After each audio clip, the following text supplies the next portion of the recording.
This is the new Corvette, the latest installment of America's longest running sports car. And this is Kirk Benyon. Hi, my name is Kirk Benyon. I'm an exterior design manager at Chevrolet, and we're going to do a design breakdown of the new 2020 C8 Corvette. He's going to take us to crucial design elements that help evolve the C8 into a wildly different car while remaining true to traditional Corvette design. And we're going to start where every other Corvette starts, the wheels. In fact, the entire design is what Kirk describes as wheel-oriented. That means that when you look at the profile of the fenders, we're drawing them right over the wheels. It's almost like you've taken the wheels and pushed them up into the body. And this gives us the muscular fenders and the muscular quarter panel.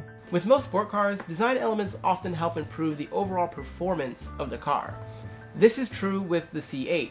Its wheel-oriented design allows the car to remain agile at high speeds by keeping the car low to the ground for a low center of gravity. Once the placement of the wheels has been determined, the design team can move on to the stance of the car.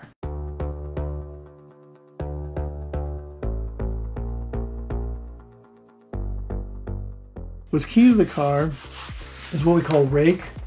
Rake is basically designing the side of the vehicle to where it's on an angle. You'll notice that the rear fascia has kind of gotten taller as the years progress. And that's because within our aerodynamic package, the car wants to have a bit of wedge to it. It wants this high deck lid to alleviate any turbulence or drag back there. Rake is more of a design tool than a design element. It's used on different design elements to give the C8 that aggressive look and improved performance. The rake of the beltline, or the bottom of the windshield, is responsible for the raised rear of the Corvette. It makes the car look like it's sleeping forward, or like a cheetah about to pounce on its prey. As you look at the C8, you'll notice other design elements with some degree of rake, like the waterline. The waterline really came off of the 1959 Stingray. And what that does for you is it creates a section to the car. In doing so, it throws the lower half of the car into shadow, and then it gives you the room to work with your sculpture on the top of the car. The rake of the beltline and waterline are great for looks and performance, but it causes an issue in the rear of the vehicle.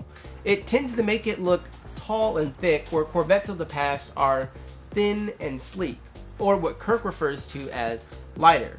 So the design team decided to trick the eye into making the back look thinner by using a technique found on the C7. So when we got into the back of the car, we created this lower rear fascia that's always black.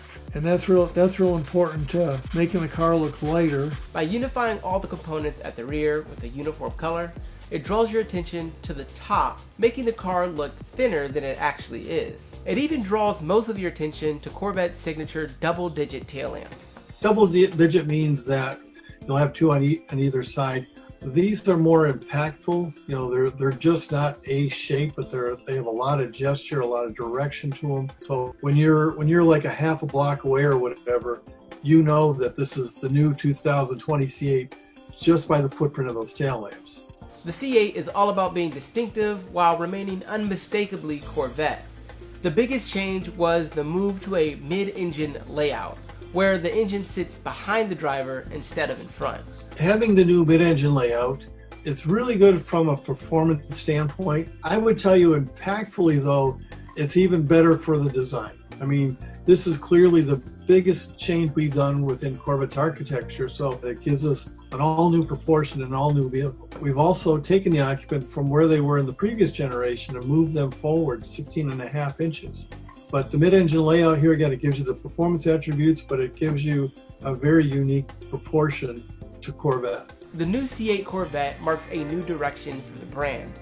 Its mid-engine layout and aggressive detailing help give it the look of an exotic supercar, while its wheel-oriented design, waterline, and double-digit tail lamps help tie it back into its long heritage as America's longest-running sports car. It's guided by the same principles as every generation before it, an affordable sports car that refuses to compromise on performance and driving experience.